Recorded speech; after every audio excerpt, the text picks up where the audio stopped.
You're watching Eyewitness News at 6:30 with Colleen May, Mark Pfister, and Chris Maathuis. Good evening and welcome to Eyewitness News at 6:30. A trio of convicts escaped from the Indian Springs boot camp this morning. Police caught up with two of them, but one man is still on the loose. Eyewitness News is live near Indian Springs with Andrea Bond. Andrea. Well, the latest word we have from police is that, yes, they still are looking for a 20-year-old suspect. He escaped early this morning and has been on the loose now for at least 12 hours. It was around 7 in the morning when a correctional officer noticed 3 men on US 95 walking away from the Indian Springs boot camp. With the help of Paiute tribal police, 2 suspects were captured almost immediately. But one 20-year-old Daniel Weathers is still on the loose. Weathers was sentenced to serve 190 days at the boot camp after being sentenced in July for robbery. He's described as a 20-year-old black male, 5 feet 8 inches tall, 152 pounds with black hair and brown eyes. He was last seen wearing a white t-shirt and blue sweatpants. Prison officials say this is not the first time prisoners have tried to escape. Because Indian Springs boot camp is a prison alternative program, security here is not as strict, with only a 6-foot fence separating prisoners from the open road. Now, because Weathers is still on the loose, they can't tell us much about the search for him. They do believe, though, that he is headed in the general direction for Las Vegas, so the search is generally centered in that area. Reporting live, Andrea Bond, Eyewitness News. All right, thank you, Andrea. A world record holding powerboater from Las Vegas died this morning. Racing boats was a passion for 44-year-old George Stratton, and this morning it killed him. He was taking a practice run in his hydroplane in San Diego when he lost control. Stratton held 5 world speed records, several national championships, and is in the American Powerboat Association's Hall of Champions. George Stratton is survived by his wife and 2 children here in Las Vegas. A rowdy passenger on an August flight from Las Vegas to Salt Lake City died at the hands of his fellow passengers. An autopsy report confirms 19-year-old Jonathan Burton died of injuries he received while he was being subdued aboard the Southwest Airlines flight. At least 8 passengers had to restrain Burton as he tried to break down the cockpit door. Burton died after being removed from the plane. Authorities believed he died of a heart attack. The U.S. Attorney's Office has ruled the death an act of self-defense by frightened passengers and says no criminal charges will be filed.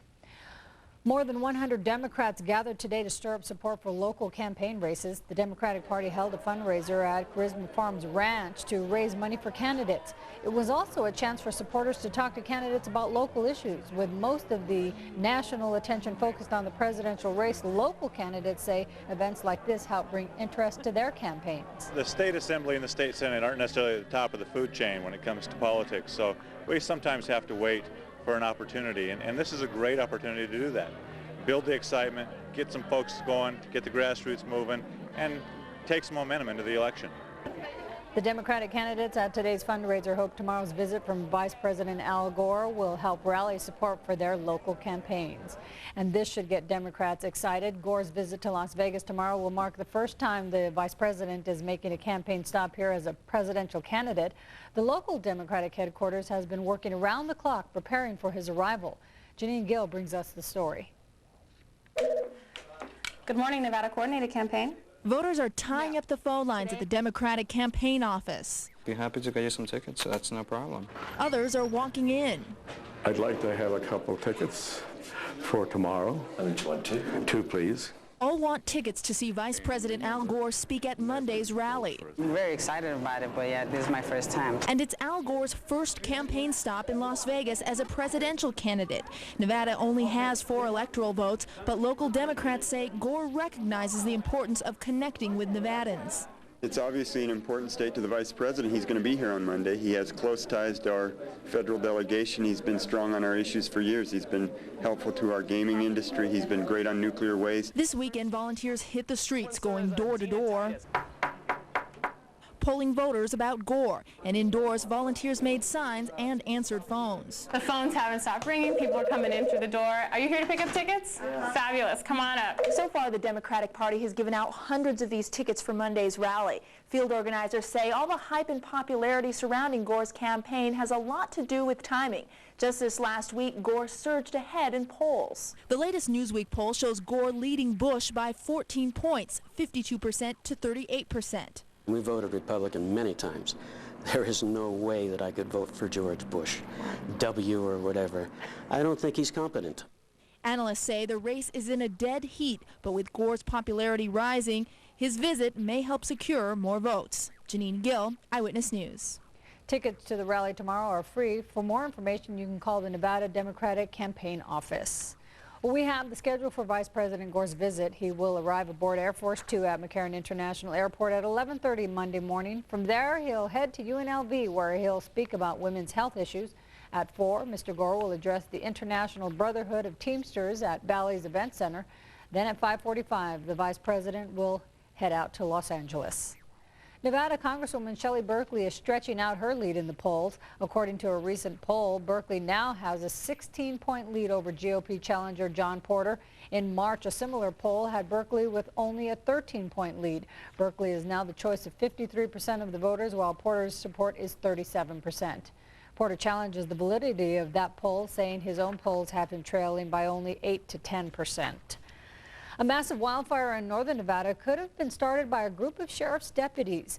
The fire blackened more than 12,000 acres of wildland in an area north of Winnemucca. An investigation into the cause of the blaze has led authorities to a group of off-duty Washoe County Sheriff's deputies. Investigators believe the officers were camping in an area and improperly extinguished their campfire, a fire which was illegal to begin with. The Bureau of Land Management is considering whether to bill the deputies for the cost of fighting that fire. Time now to head over to Mark Pfister. He's going to tell us about our weather that's been cooking these days. It has been warm, Polly, with temperatures yesterday 1 degree shy of tying the record of 107. Today's high temperature, a little bit cooler by a degree or so. Over the next couple of days, temperatures will gradually start to cool down, but we won't be back to seasonal norms, which are about 93, 94, 95 degrees, till well into the 7-day period, about this time next week. Checking in with the neighborhood weather stations, Nate Mack Elementary at Green Valley, coming in now right at 100. 76 was the low, 109 the high. 102 out at Fitzgerald Elementary School after a high today of 108 with 13% humidity. Out at Jedstrup Elementary School, West Tropicana, they're sitting at an even 100. Nice little C note, 13% humidity. Peak wind gusts today right at around 20. You got 100? Yeah? Never heard that before. 104 at Easter, 104 at East Flamingo, 97 up at Elkhorn, 100 down at Overton, 97 in Boulder City, 103 in Laughlin. That's a Franklin. That's sitting at a Franklin. You caught my We'll attention. come back and talk about our forecast for the rest of the week in just a couple minutes, so stay with us. All right, thanks, Mark. Tropical storm Gordon may have been downgraded, but it could still be a damaging storm. Find out how bad it can get when we come back.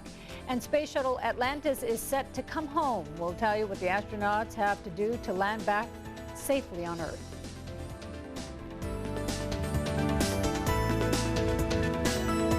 You're watching Eyewitness News at 6:30 with Colleen May, Mark Pfister, and Chris Matthews. This portion of Eyewitness News is brought to you by Best Buy. Now that's a great idea.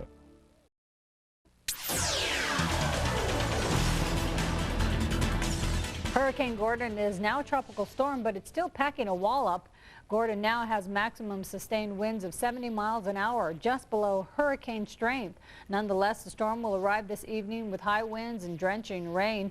The small island of Cedar Key is expected to catch the brunt of the storm. However, many of the 800 people on the island are staying put and are ignoring a request for voluntary evacuations. The crew of Space Shuttle Atlantis is wrapping up a week of home improvement projects on the International Space Station. As Miles O'Brien reports, they're preparing for 2 Russians and an American, scheduled to arrive in just 6 weeks. The 7-man shuttle moving crew left the station stocked, move-in ready for the first living crew. From floor to wall to ceiling, they velcroed and strapped in bags of clothing, office supplies, food and water, and left some important equipment behind, like the toilet and the treadmill. Heaters is installed in the pit and all functional and verified. In fact, no detail was too small to verify as they backed their way out of the station. They even checked the checklist. Yeah, Mario, we think we've got just about everything done that needs doing in the space station side. I'd like to give you a rundown of all the items I see complete. That way you can check your list, compare it to mine, and let me know if you think we missed anything. But they didn't miss the chance to have a little fun either.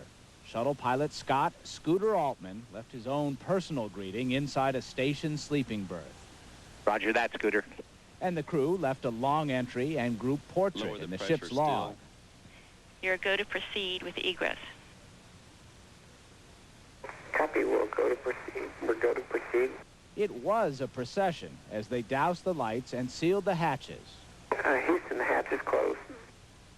12 door closings in all, punctuated by handshakes, smiles, photos, and some careful cleaning to ensure tight seals. Houston, the note 1 port hatch is closed. We see that. It was the end of a long week of hard work. Atlantis Commander Terry Wilcott couldn't hide the weariness. But don't be mistaken, this crew took a spin to the space station, and they leave content, knowing full well they did everything they set out to do. Miles O'Brien, CNN. And waiting in the wing, Space Shuttle Discovery. It's already on the launch pad at the Kennedy Space Center. It's scheduled to lift off in October. Firefighters in Colorado have contained about 10% of a wildfire burning near Boulder. Meantime, about 250 residents who voluntarily evacuated their homes are not being allowed to return. So far, no injuries or damage reported to homes in the area. Firefighters are trying to control the 600-acre blaze, and they're also battling high winds and unseasonably high temperatures in the 90s. Temperatures in the 90s would be nice around here. Take a live look of downtown with our Boulder station camera. Mark Pfister is up with the forecast next. He'll tell us how much longer these summer-like temperatures will continue. And today is a big celebration for Mexicans and Mexican Americans. We'll show you why after the break.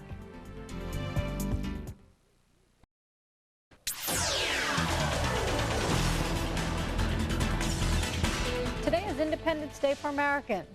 Mexican Americans, that is. It was 190 years ago that Mexico officially declared independence from Spain. So to celebrate, there was a big party at Freedom Park here in Las Vegas. Many people confuse Cinco de Mayo as Mexican Independence Day, but it isn't. Today is. Today's celebration is an annual tradition, and yesterday's parade was the first such gathering in the history of Las Vegas. And they had great weather for a celebration. They had weather. It's a little bit warm. We'd like to have been about 95, where it should be this time of year, but it was a little bit warm. Yeah, they're still celebrating at Freedom Park, so right now it's getting good. It's getting good. It'll be better once the sun drops down a little bit. Temperature's still warm in the hundreds across the neighborhoods at this hour. Take a look at the Bellagio there as we pull out. You can see the Venetian, Siegfried and Roy poster there. If you're in town visiting, hey, welcome to our town. If you're back in town visiting, you used to live here, man, have things changed, huh? Let's talk about what's happening. First of all, Hurricane Gordon out in the Gulf of Mexico, moving to the north-northeast at 14 miles an hour, packing maximum sustained winds of 69. So now it is a tropical storm, so it's below hurricane strength. It will cut across Florida right in an angle right here and then just hover, work its way along the coastline of Georgia, South Carolina, North Carolina. And I think by the time it gets to the Delmarva Peninsula, which is off the coast of North Carolina, around Delaware, Maryland, and Virginia, it'll probably start to tail on out into the Pacific. Here's the eye right here, and you can see a band of some heavy showers and thunderstorms to the northwest of it. Trailing edge of showers and thunderstorms in southern Florida right now. Central Florida, rather clear. Back in our part of the world, high pressure continues to be in store over the southwest portion of the U.S., and that helped our temperatures bounce back up into the triple digits again today at most of our neighborhood weather stations. 109 at Overton, 107 at Mesquite, 99 at Searchlight. You would think with it being 106 in Boulder City, 109 in Laughlin, that Searchlight, right, should be in the triple digits? No, au contraire. The reason is Searchlight's set up at an higher altitude, so it's a little bit cooler there. 100 at Red Rock, 110 for a high today at Primm, 105 at Pahrump, 78 up on the mountain. Here in town, warmest temperature looks to be about 114 out at Cheyenne, followed by a 112 down at the Strip at Desert Passage, and a 114, actually 111 at East Cary, 111 at Eastern, 105 out in Summerlin. Right now we're sitting at 102, 16% humidity, winds out of the west-southwest at about 16 miles an hour. A little bit of a breeze today. Topped out at 105. Record was 108, but normal is 94, so we were, what, 10, 11 degrees warmer than normal today. A little bit of a disturbance in the upper atmosphere as it rolled on through portions of Idaho into Montana, Wyoming, also portions of Utah and Colorado. You can see some of the showers that are involved with that right now. 80 at Salt Lake, 79 at Moab, 86 at Denver, 80 now at the Canyon, 71 in Los Angeles, 92 at Fresno, 83 at Reno. These scattered showers and thunderstorms will continue to move on off to the east. They won't affect us. High pressure will stay anchored down over the Four Corners in our little part of the world. But the good news is we'll gradually see temperatures drop a degree or two each day over the next few days. 82 for a high at Moab tomorrow, 105 in Phoenix, and we'll only top out at 101. Fly-through forecast overnight tonight across southern Nevada. Look for an overnight low of 65 at Pahrump, 49 at Mount Charleston. Winds will be light here in the valley to about 10 miles an hour, mainly out of the south at about 75 miles an hour. 76 at the lake, 66 at Overton, and down in Laughlin it'll bottom out at 76. By tomorrow, we warm back up. Another warm day, but a couple of degrees cooler. 109 for a high at Laughlin, 106 at Lake Mead, 106 at Overton as we work our way into the valley. Only a high of 101 tomorrow. Only. 78 at Mount Charleston, 100 over the hump in Pahrump. Over the next 7, here's the good news. After a string of 100-degree days, Tuesday, Wednesday, Thursday, by Friday, Saturday, and Sunday, we cool down from about 100 to around 93. So next weekend, ooh la la. Right, but it stays only for a short amount of time, and then it gets really cold. So enjoy it while it lasts. Exactly, yeah. One day it's nice, the next day, oh man, it's 70. Get the long window. Really cold? Yeah, that's for us. Believe it or not, with the warm temperatures, we're in the 3rd weekend of football. Already, football's here. Another week of the NFL. Some big plays going on there, including a Hail Mary. We've got some answers, and guess who's juiced? The Jets. J-E-T-S. And the Rebels. Court an old friend. How about this? You can bank on this one. Sports is next here on Channel 8.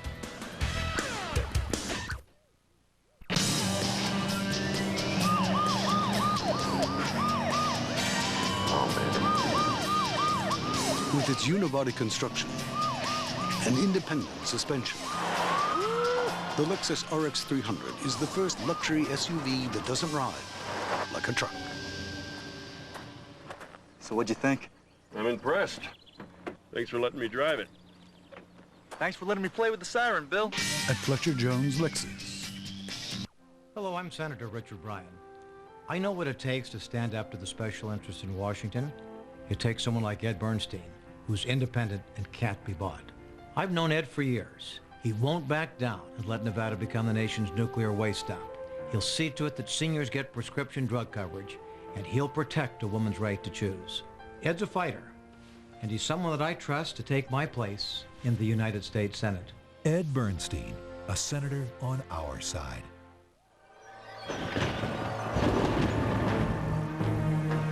Pay your last respects to the best ever cash allowance on Dodge Caravan. Or combine special financing with a cash allowance to save up to $4,346.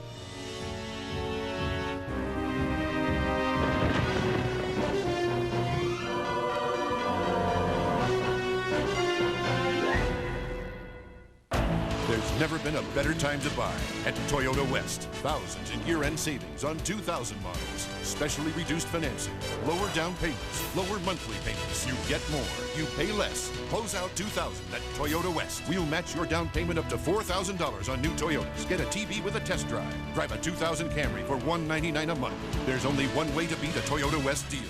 Close out 2000. Only for a limited time. Only at Toyota West on Sahara, just 2 blocks west of Jones.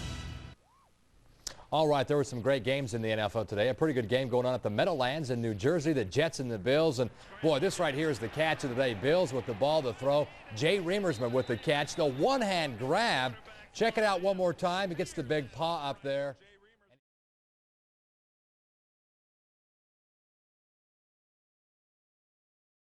At first it was ruled no touchdown, but Brunel suggesting LASIK surgery, and they overturned it. Jacksonville gets a TD, and they win it. 13-zip was the final score. On the NFL board, so the Jags got the win. Also today, it was Green Bay and Philadelphia. Boring game, 6-3 the final point. Broncos kicked themselves past the Raiders. Chiefs booed early, and then they go on to win. G-Men by 7. Seahawks 20-10. Vikings vault past the Pats. Dolphins leading the Ravens right now in the second. Well, here's something you can certainly bank on. The Runnin' Rebels are making a push to run with the big dogs. Bill Bano's recruiting class for 2001 includes Marcus Banks, who originally signed with UNLV, that then because of academic reasons played at Dixie College last year. What will Banks bring to UNLV? What can I bring? Junior college experience, which I didn't have when I was a freshman coming in. So I had experience now, so I can still be taught a lot of things, but as far as most things, you know, we can skip over and get right down to business. All right, Banks is a star with the Rebels in Dixie, hopes to be a star with the Rebels in Vegas. One of 3 players off that team last year that'll be playing Division I ball. All right, we'll be right back. That's it for Eyewitness News at 6:30. It's going to be a beautiful night. Go out and enjoy it. We'll see you at 11.